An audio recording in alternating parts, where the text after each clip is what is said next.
Hello and welcome. Today, we're going to be talking about if you're thinking about starting an LLC, here's what you need to know. Now, to put this in context, this is just the beginning. If you've been a sole proprietor for a while, these are things that you're going to need to consider, but keep that in mind is that there's a lot more to it than just these simple things. These are the highlights. These are the things, the real nuts and bolts of it. I wanted to give you an opportunity to kind of just mull on some things today rather than committing yourself to anything. So I hope you're getting value out of this video. If you're new here, my name is Taylor Darcy from Think Legal, where I help you create the business of your dreams. So welcome. Happy to have you. We go live Monday through Friday, 11 a.m. Pacific Standard Time to answer your questions, to hang out, to bring an attorney to the online sphere in real time to help you with your business. So I'm very happy to have you here. So let's get started.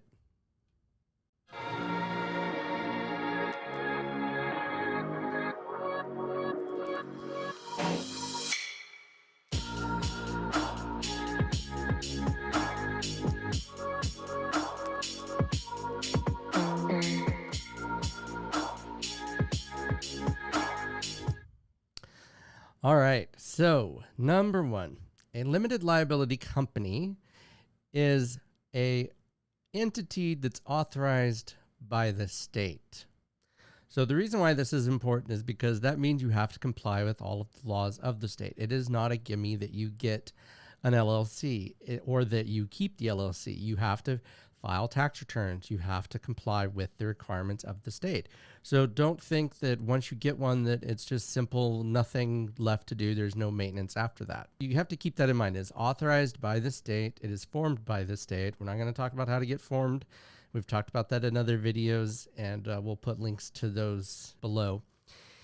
The purpose of a limited liability company is it provides a liability shield against the claims and judgments of creditors against non-LLC assets. Typically, the most common is a person. They start an LLC for a business, and it doesn't matter what it is. And so the goal of that is to make sure that the assets that are business assets are available for creditors, and that personal assets, such as your home, are not. Really about protecting your personal assets. An LLC is simple to set up. The state, at least California-wise, it's very inexpensive to do the actual filing portion of it. Now, I do have to claim that that's not all you have to do, or disclose, I should say. That's just the beginning step. You still need an operating agreement. You still need a business license or a business tax certificate, depending on your jurisdiction. You still need these key things that you need them to be in business. It's not just getting an LLC or articles of organization completed. Anybody that tells you otherwise hasn't done their due diligence to do everything that's possible in there. So that's number two. It provides liability protection, personal liability protection against business creditors, including judgments. So if, for instance, you're sued, then typically they can't attach your personal assets unless there's a personal negligence involved. So you want to keep that in mind, is that it doesn't absolve you from everything, but it's typically of third party, and you're like, if you have an employee, that type of thing. So an LLC is a hybrid entity. It's the best of pretty much every world there is, in that a sole proprietor requires very little formalities. Get a business name, do a fictitious business name statement, and then you're good to go. Get a business license, an EIN from the state. That's it. It's very simple to do a sole proprietor, but it doesn't provide you any liability protection whatsoever.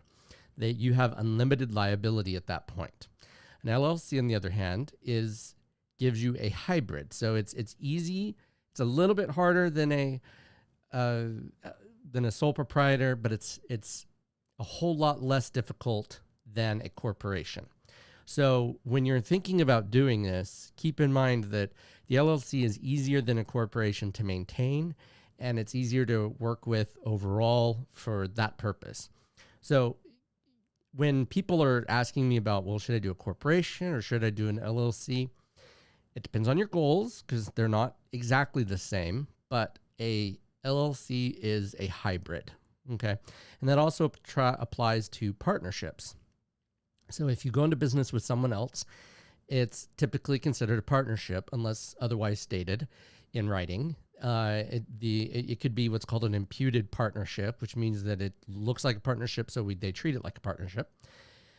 But for an LLC, a multi-member LLC, it's considered for tax purposes a partnership, unless you say otherwise in your operating agreement and then you file your taxes completely different.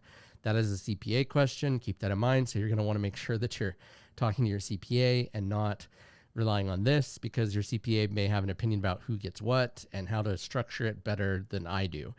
This is just the parts of what you're going to think about while you're getting ready for your LLC before you even started, because thinking is the best thing you can do rather than just jumping into it with both hands.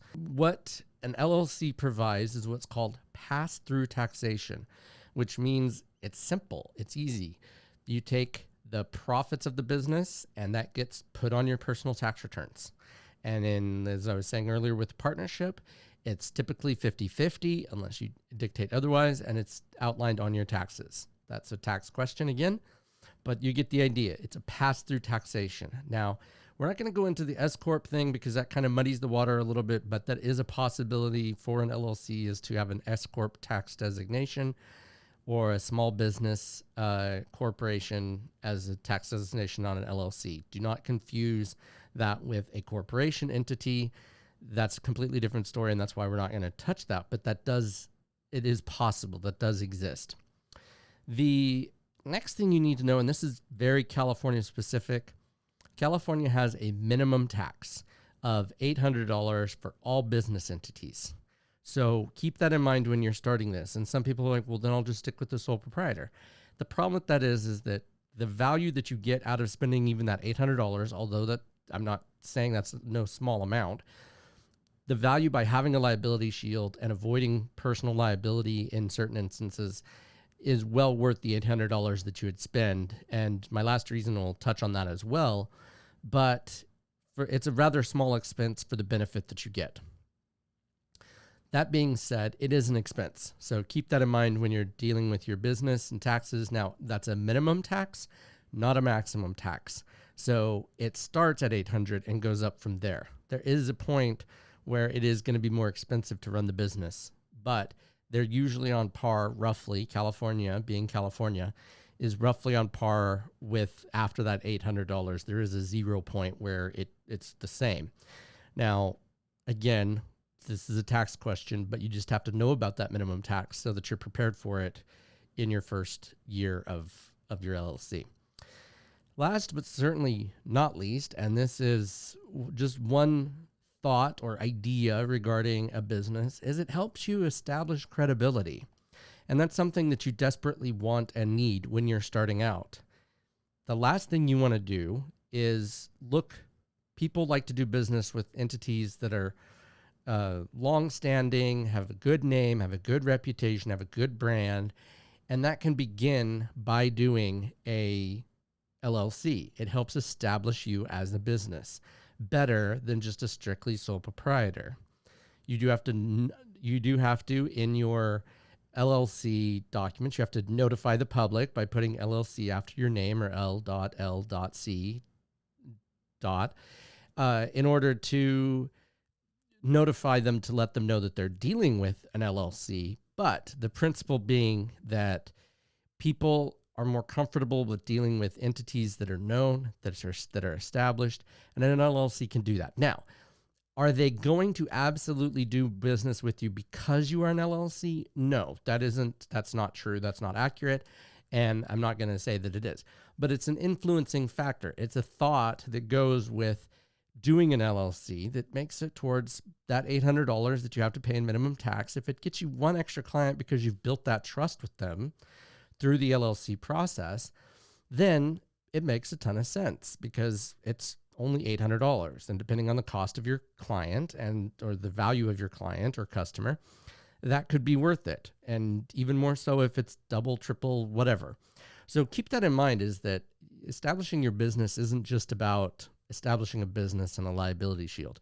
Now, I will say that some instances, and these are fairly rare, I don't recommend an LLC because it just doesn't fit for that person. But those are rare. Those are the exception because an LLC has so many more benefits than not. But we sit down and we talk about what it is you're looking for as a business, and then we decide together what is the best entity for you.